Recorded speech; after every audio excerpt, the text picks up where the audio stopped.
Welcome back to the Bad Crypto Podcast. Once again, I'm Casey Comm. And I'm Travis Nakamoto. And we're here for part 2 of the Top 10 Crypto Countdown, featuring the biggest cryptocurrencies in the world. The official CoinMarketCap.com site says these are the coins and tokens with the largest market capitalization and that crypto enthusiasts are investing in. In episode 129, we counted down coins number 10 through number 6. And today we'll continue the countdown with numbers 5 through 1. The countdown begins right now. It's episode number 132 of the Bad Crypto Podcast. 5, 4, 3, 2, 1, 0, ignition. Who's bad?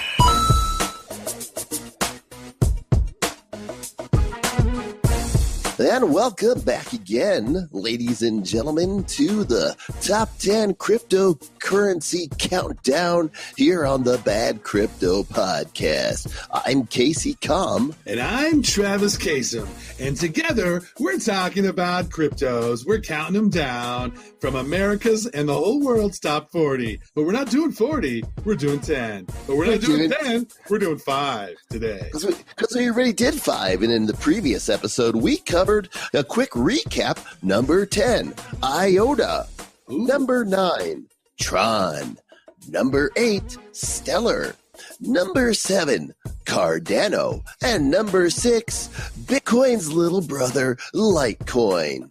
Our guests have been wondering, what is number 5? I mean, they don't have access to CoinMarketCap here in Comm and Travis land. So we're going to go ahead and break it down for them.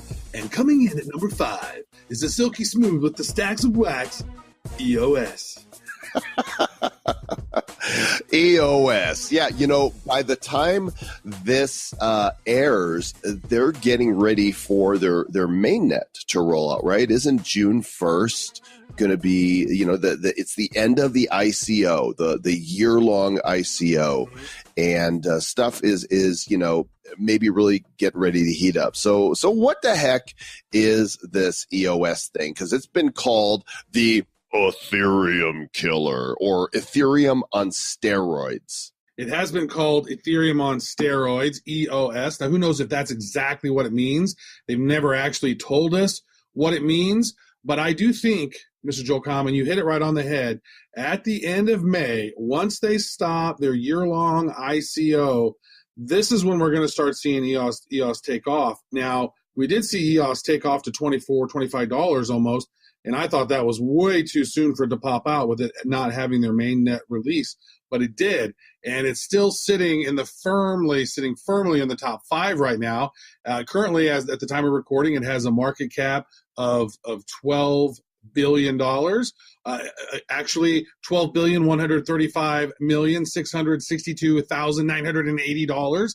It is coming in at $13.97, which that's still $10 off the all-time high. So there could be some opportunities in that there, Mr. Joel Comm. The company behind EOS, the venture capitalist, is Block.one, and they have committed investing over $1 billion into funds that are focused on the growth of the EOS system. And so what this is, and we've got some great links for you in the show notes that really break it down. This link on Steemit from Crypto Freedom says that it is a smart contract platform without transaction costs or the need for gas to offer proper incentive to dApp developers. It's an ownership model that they believe is more efficient than a rental model in terms of the entitlement from staking your tokens. So that is a take, you know, it's a much different approach than how Ether's doing that, right? Ether has gas, and coincidentally, Neo also has gas. And so both of those, you know, they cost when you want to do these transactions. And it looks like with EOS, they're having a different model in that. And so, you know, if you look at, we've talked about it several times, Blocktivity.info. It's a website that gauges the maximum traffic that you can have or the current traffic that's on these various different blockchain platforms. And near the top most all the time is Steam with more transactions than any other blockchain, and it's using less than, like, at all times I've never seen it use more than 5% of its bandwidth or its its blockchain capacity. And so Steam, BitShares, and EOS are all created by the same guy, Dan Larimer, as the architect for those platforms. And so that's one thing that I've always thought that EOS is going to take off, because this guy has learned some things from creating two other ones, and then to take those learnings and then apply some Ethereum type stuff into the mix. I think EOS is going to be very, very special. Yeah, there's a difference in the design philosophy between EOS and Ethereum. Ethereum, which you'll probably be hearing about shortly as we count down the remaining. We don't want to spoil it. We don't want to spoil the top 10. Spoiler alert. It's not like Casey Kasem's Top 40 where, the songs moved so much every week. It'd be a different song at number one sometimes, or hanging in there for 30 weeks now, Michael Jackson's Thriller. The cryptos, when one overtakes another, it's a big deal. Yeah. Hanging in there for every week since the beginning of time. Bitcoin. Shocker. So this other article on Steam says that the Ethereum network could be described as application agnostic. It's a neutral platform for all potential applications. In fact, in their design rationale on GitHub, in the document, it says Ethereum has no features, refusing to build in even very common high-level use cases as intrinsic parts of the protocol. The idea is to reduce bloat among different applications, but it also requires many different applications to reuse the same code and so on. But EOS, Mr. Travis Wright, has a different approach. Yeah, so EOS, they actually take a different approach, and they recognize that many different applications, they require, similar types of functionalities. And so to provide these functions, such as implementations of the cryptography, the app blockchain communication tools, that's needed by many different applications. And EOS is going to feature the introduction of generalized role-based permissions. They also have a web toolkit for interface development, self-describing interfaces, self-describing database schemes, and a declarative permission scheme. I declare this is a permission scheme. I don't know what that means. I don't know what that means either. There's lots of schemes in there, but it's not a pyramid scheme as far as we can tell. So, what it seems like is EOS is designed to empower developers in a more customizable way. They are using delegated proof of stake as their consensus mechanism, and Ethereum is proof of work. But we've talked about in recent episodes that Vitalik intends to transition to proof of stake, proof of work hybrid. We've seen some of the shortcomings of Ethereum, right? Remember, when CryptoKitties came out, it just about killed and clogged up the Ethereum network. Things were really slow. Right, really slow. Well, if you look again, like at Blocktivity, and it was showing in some cases 150% of capacity. So there was so many transactions just waiting to get on Ethereum, and that was at the same time where Bitcoin price was $18,000-$19,000, and the transaction fees were $30-something and taken forever to transact. And so they realized that there are some challenges within that Ethereum network. So EOS has this mechanism in place that can basically help it scale more effectively, and the consensus mechanism that it has and their governance mechanism allows it to be quicker, and at least that's what they're saying, and it allows them to scale larger. And so I think, it's quite possible that EOS could be, a very strong competitor against Ethereum. Living large. And in full disclosure, both Mr. Travis Wright and I have owned some EOS for quite some time. U.S. citizens aren't able to participate in the ICO, which has been one of the most unusual ICOs. They've raised how much money from this thing? Because they did 200 million tokens in the first day, and then it's like 2 million a day for 300 days. Is that accurate? Yeah, well, right now they have 868 million EOS in circulation. Yeah, I think when it's all said and done, there's going to be close to $1 billion. 1 billion. Is that the final number? $1 billion? I don't know. I'm bad, but yeah. So anyway, it's definitely something that we're keeping our eye on. There's also one other little piece of information I think is important, that those that are holding EOS tokens, they need to transition. They need to be swapped out for the actual EOS tokens. Like right now, they're ERC20 tokens, right? Because people would purchase them with Ethereum.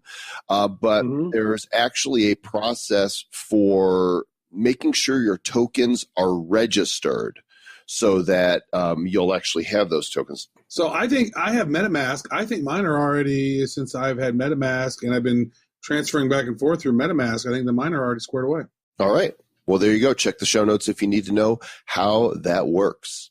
And I'm going to break it down real quick. So what you do is you want to install the MetaMask Chrome extension. Then you want to open up the EOS token distribution app, which is on their website. And you can see a lot of this at eos.io/instructions. But there are some other things in our show notes where you're going to want to do that to do this, because you have to generate an EOS key and then back up your private key and copy and paste some stuff. But go through that in the show notes where it says how to register EOS tokens easily. It's a Steemit post. And then I think Joel posted a Reddit post in there as well. But that ensures that you are getting in the EOS system, and we'll get your EOS tokens distributed to you. And coming in at number 4, the favorite of one Mr. Roger Ver, Bitcoin Cash, BCH, is the symbol, with a market cap of how much, Mr. Travis Wright? The market cap of Bcash is $22.288 billion, and they have a circulation supply right now of 17 million tokens. And that has been an interesting coin, man, because you know that, like, in the big rush of January 2018, I mean, that thing got up to like $3,800. Yeah, it did. $3,900. Bitcoin Cash is a Bitcoin fork that was created by those that believe that there should be bigger blocks for a mass adopted payment system, so that it could, because Bitcoin is notoriously slow. And I say slow, it's slow in a microwave society, right? But, compared to like writing a check or, Western Union or other old school transactions, it's still super fast just in relation to what other cryptos can do. And so mid 2017, this fork happened, and it was very controversial then. It's still controversial now. Yeah, and they just actually had a new fork that happened recently, and they grew the block size from the 8 megabytes to the 32 megabytes per block, and so that's going to allow for vastly more transactions. Did that actually create a new Bitcoin Cash? I think it was a hard fork, so did it create a new one? I don't know. But if it did, it's not in the top 10 and not relevant to this particular episode. Oh, yeah, Bitcoin. They're calling it Bitcoin ABC. Is that what they're calling it? That may be true. Now, here's the thing. There is this big debate amongst Bitcoiners. And those that are in favor of big blocks say that there's two main benefits for that: more transactions per minute and lower transaction fees. But the people who dispute that say increasing the block size limit is unimaginative, offers temporary relief, and damages decentralization by increasing costs of participation.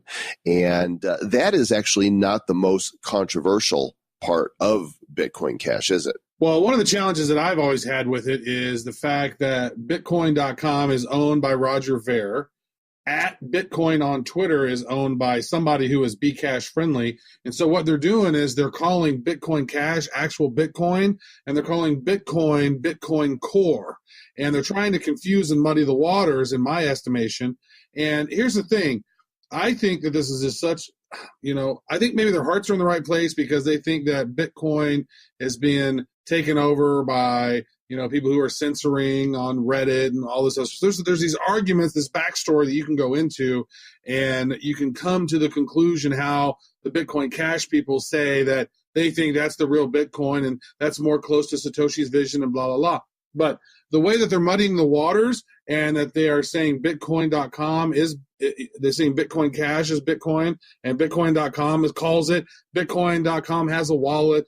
Bitcoin is they're calling that Bitcoin Cash. I mean, they're confusing, especially the noobs who have no idea on what this is. They're confusing things and making it challenging for people to adopt it because they don't know which one's Bitcoin. Am I buying the wrong Bitcoin? Guess what? I don't understand it. I'm scared. I'm not. It's a philosophical debate because Roger and big blockers say that Bitcoin Cash is the original Bitcoin, and it's true.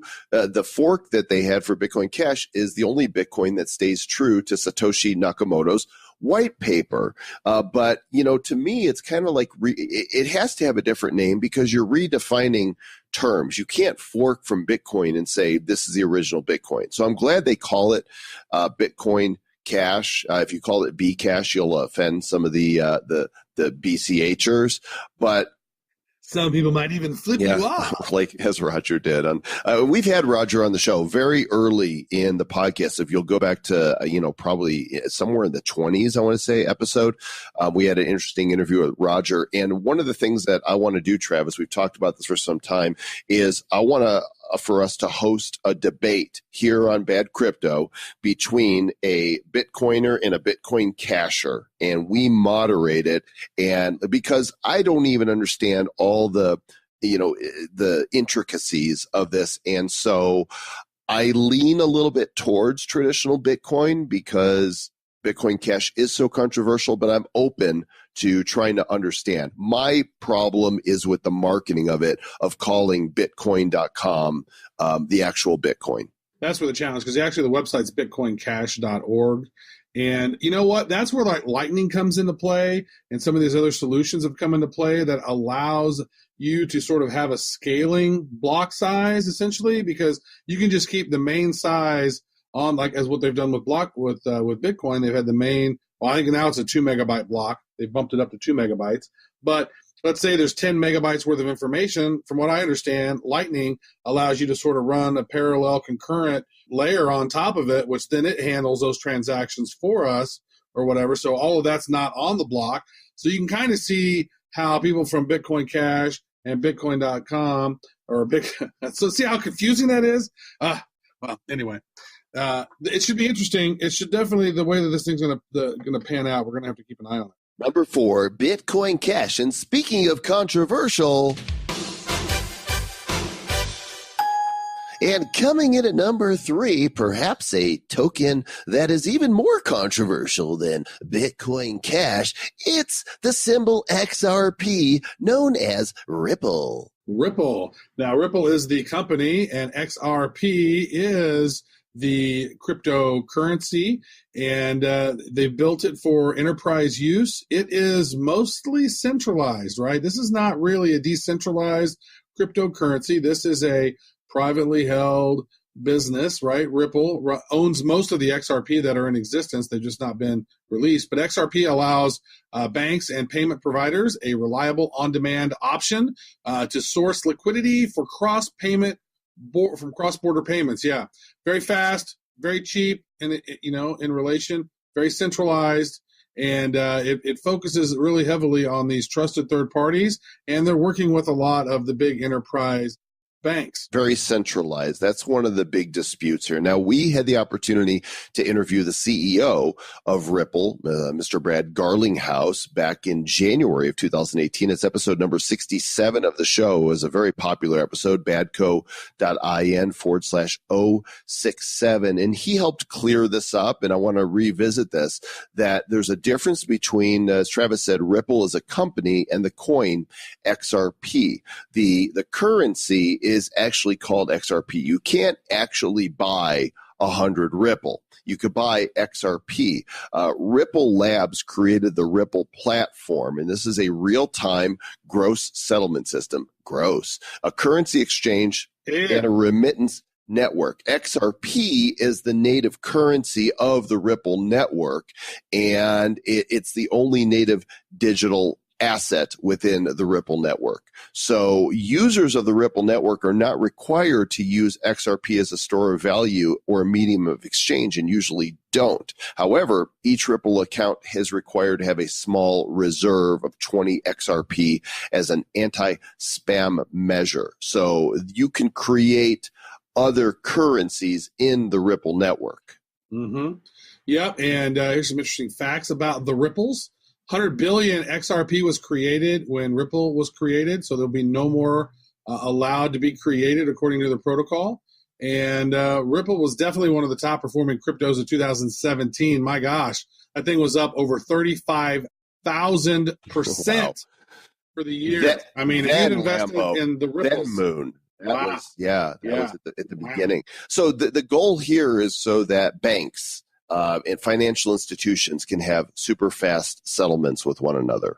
Yep. And you know what? Because we've talked about this many times in the past, like how expensive and how long does it take for banks to do some of these to settle on their remittances, and how long does it take for your pending credit card transactions or debit card transactions to literally clear the bank, right?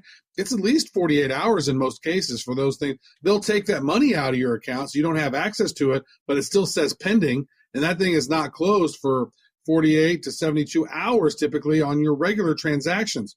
And if you think of it from that perspective, crypto is light years faster than traditional commerce. It's just, what's so controversial about it is that it is highly centralized. One of the spirit of Satoshi Nakamoto's white paper for crypto was decentralization, and this is really just owned by, Ripple, the Ripple platform's owned by Ripple Labs. And how much do the owners have of XRP? Last I checked, I think it was like 60%, something like that. A lot is the technical term we were going for there. So coming in at number 3, XRP Ripple.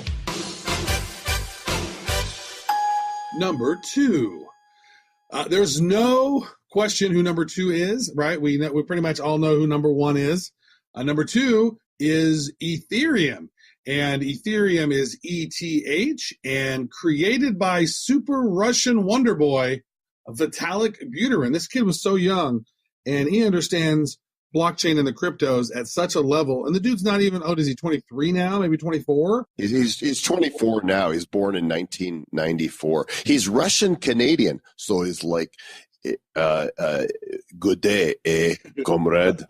You forgot, you need a special toque to have there in Canada. Yeah, очень плохо,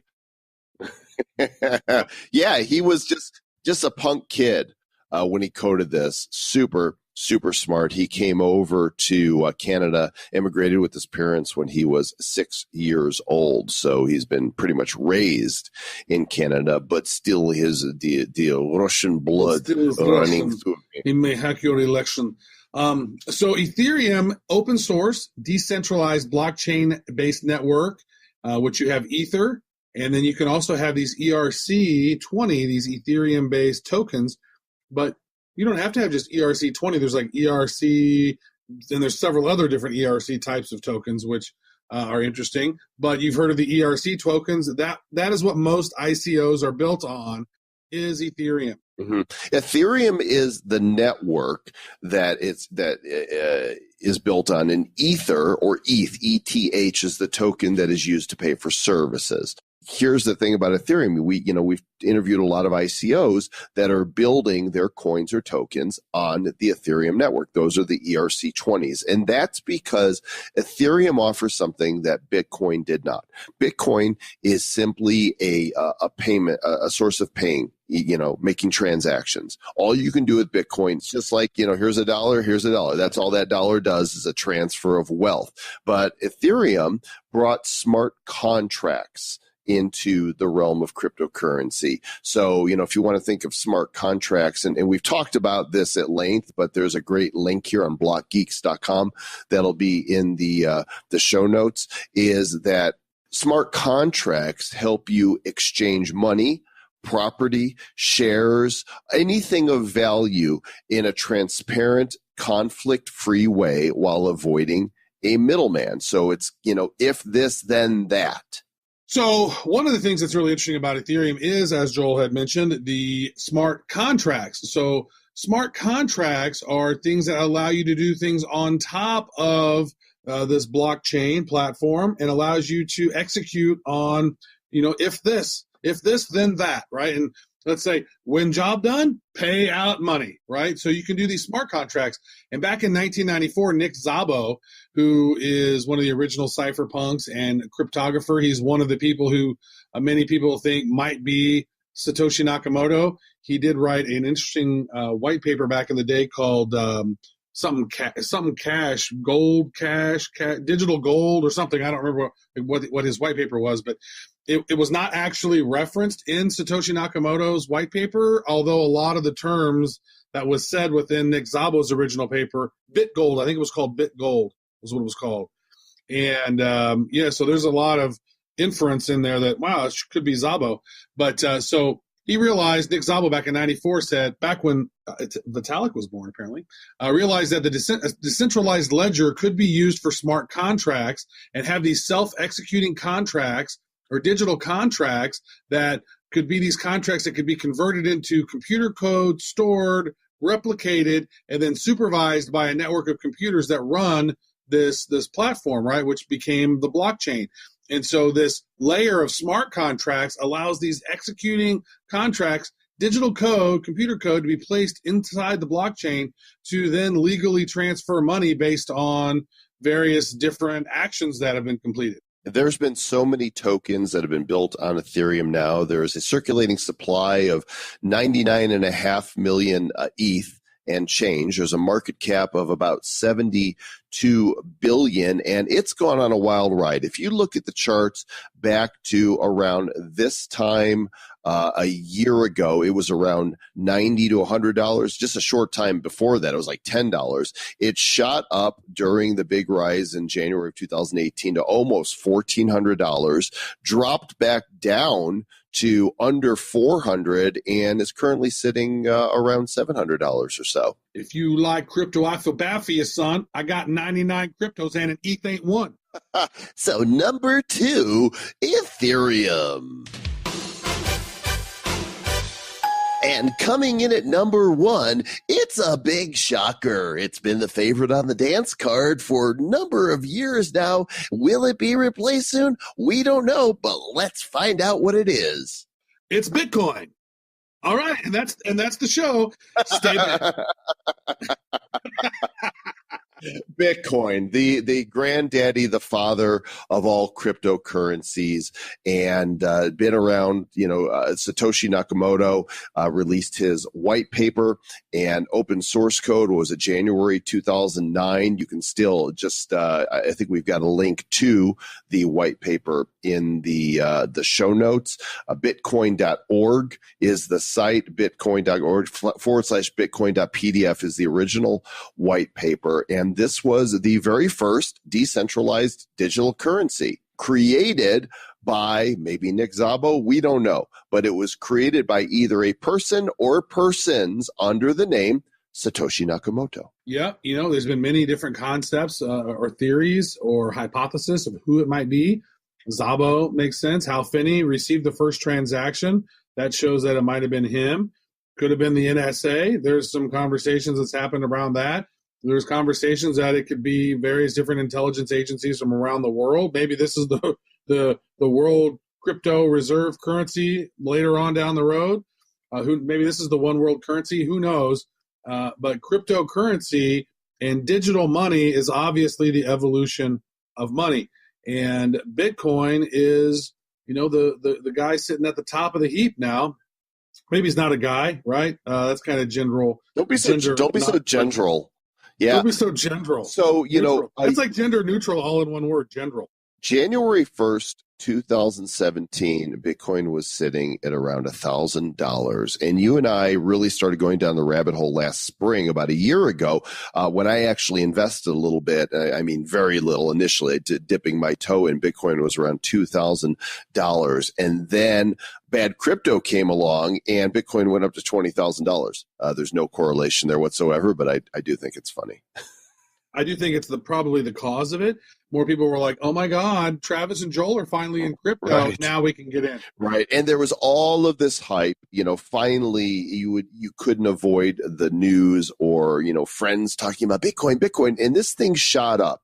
Like if I look at this here, November 11th, Bitcoin was 6,170, and a month later, December 16th, 19,500. Today, Bitcoin had a healthy pullback, sitting at 8,500, which means if you had bought Bitcoin a year ago, let's see, May, there we go, at 2,000, you'd be sitting at a 4x. Right now, even after this crazy ride, you would still have had a 400% increase. So it's all relative, right? It's all based on when you got in. So if they go, "Oh my God, crypto's down so much." Well, if you bought Bitcoin at 19,000, you're not happy, right? If you bought it any price lower than 8,500 right now, you're still sitting pretty. And a lot of people did. And a lot of people who did, well, once it went over those certain prices, those are the ones who sold and who made a whole lot of money. Now, we're not in the end game yet by any stretch of the imagination. There's not even 1% of the people in the world have cryptocurrency yet. Well, it's still very, very early. And because of that, that's why we have predictions from people like John McAfee and, Tim Draper, Ronnie Moas, and many others who have given predictions of Bitcoin going in the next couple of years, anywhere from $100,000 to $1 million per Bitcoin. And that's because when you understand the math behind this, there are, how many trillions of dollars in fiat currency that are out there, and the Federal Reserve and other fiat, oriented countries, they just print more of the stuff. It just comes off the press. Just put more into circulation. But Bitcoin, the beauty of this is that there's only 21 million ever maximum supply to be in circulation. They can't make more ever. And there's 17 million in supply right now, and that last Bitcoin won't be mined until 120 years from now. So that's pretty crazy to think about that. So it's going to take another 120 years to mine these last 4 Bitcoin. And I've always had thoughts about this. It's like, you know what? Bitcoin is a really interesting protocol. They're building upon it. Other people are building, platforms like EOS and some of these other ones that are popping up. And so I go, it's quite possible. I don't know if it's probable, but it's possible that Bitcoin could be the MySpace of cryptocurrencies. I've said that. But as we see this thing evolving and moving forward, and more banks and more financial institutions that are taking on Bitcoin and saying that, it's a great solution, and you have people like Jack Dorsey of Square and Twitter out there saying that they can see this becoming the world, reserve currency down the road, et cetera, et cetera. Bitcoin looks to me to have a pretty bright future.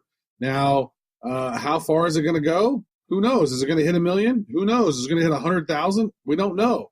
But, we can keep an eye on the technical analysis. Technical analysis shows that quite potentially it's going to drop a little bit farther before it takes up and goes back up over its all-time high. So, you know what? It's going to be interesting to watch and see where it all goes. Yeah, you and I are both holding a few Satoshis, and I'm banking on Bitcoin. My personal, I'm not a financial advisor. This is my bet, and I'm betting that which I can afford to lose. And of course, you should never invest based on anything that you hear on Bad Crypto Podcast. You should do your own research, and you should never invest in anything that you can't afford to lose. That there's some serious problems with Bitcoin. There's some serious manipulation, in Bitcoin. In fact, we're going to be talking to Mr. Ronnie Moas here in a very soon to broadcast episode about market manipulation on Bitcoin. In fact, I think he might be revising some of his estimates just a bit based on some of the things that are happening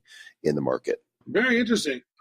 I love it when Mr. Ronnie Moas comes onto the show, because you know that a lot of what he says is going to be pretty serious, straightforward. He's going to say a couple of jokes that you don't even know are jokes because you can't quite tell because of the way his humor is. And he'll probably rant a little bit. And then he'll also call you all names for not, donating enough to his charity. So it should be fun to see which Ronnie Moas we get. Number one, Bitcoin. And that's going to wrap up our top 10 crypto market cap tokens here on the Bad Crypto Podcast. But, we want to hear from you guys still, because we've got our Talkin' Tokens episode that's coming up. Talking Tokens. With Travis. Talking Tokens. With Travis and Joe's. So if you haven't written us or called us yet, this is your opportunity. So many of you in the mastermind and the Telegram group are like, why don't you ever talk about... Not that you all sound whiny like that, but sometimes it a lot of them do. A lot of them, when they go, how come you ever talk about IOTA? My token. We finally talked about IOTA, okay? We finally talked about Cardano in the previous top 10 crypto countdown episode. So that should, now we all know more, because I didn't know until I heard that episode myself. But write us, badcryptopodcast@gmail.com, or go to the website at badcryptopodcast.com/contact, or click the link, or call us at 708-885-9030. I'm Satoshi Kasem. No, you're not. You're Mr. Travis, right? Call us. Shush. Why are you calling me out like that? I'm Casey Nakamoto. Call us, because we want to hear the sound of your voice, and give us 30 to 60 seconds, okay? Most. Don't ramble on. But we want you to be on the show, and call us and say, hey, I'm such and such from blabbity blah. My token is yada yada, and then tell us why you like that token, so we can put you on the... Now, what about some of these 10 that we've already gone over here? Are they part of the coins they can call in? No. I really love Ripple. No, there's no point in that. Tell us about other tokens, whether they're, high in the market cap or whether they're unheard of. Let us know the token or currency that you like and why, and we'll have the Talkin' Tokens show up soon, and many of you will become Bad Crypto celebrities. Crypto-lebrities. Talking Tokens with Travis and Joe's. Thanks for listening, Bad Crypto Podcast. Please, please, please, and when I say please, I'm actually asking for you to take action. Subscribe to the show. Click the subscribe button wherever you are. It makes a huge difference for us. Download the episodes, listen to them, and tell a friend about Bad Crypto Podcast. And we'll catch you guys next time. Mr. Satoshi Kasem, what should they do? You should listen to Bad Crypto. Subscribe. Grab your friend's phone and subscribe on their phone. And stay bad.